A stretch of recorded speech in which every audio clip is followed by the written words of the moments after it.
Hi team, in this super fast video, I'm here to talk about conditional orders, specifically how to use an option trade based on a stock price. So here is JD.com. And what I'm going to do is get in when it goes above this hammer, but I don't specifically want to pay the option price. I want to try to do something a little bit funky. Here's the option chain. You can see a nice little spread in here of about 10 cents. The high of this option from yesterday was 281.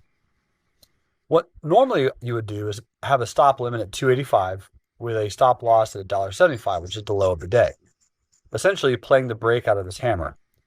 What I want to do is say, if JD goes above this hammer, then buy the option at a specifically lower price.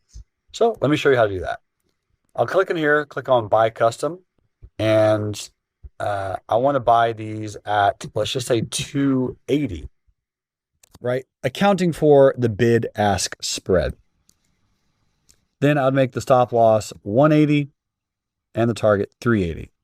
I'll make these good till cancel, and I'll come in here and adjust and submit. And I'll do this tomorrow morning.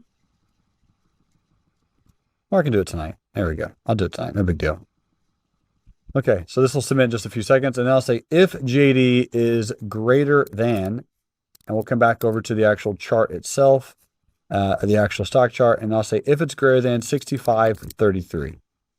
65.33.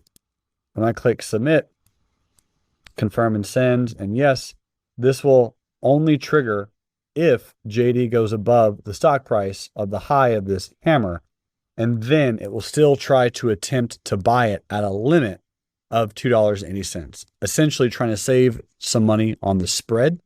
This is a strategy that I will do and I implement all the time when I'm playing either spready options or when I'm trying to get in based on a stock move and I'm unsure of what the option price will be. I can use limit or market orders for the option price, but only use the trigger if it goes past the actual stock price that I'm looking for. I hope this was helpful. Thanks so much for watching this video. You are amazing.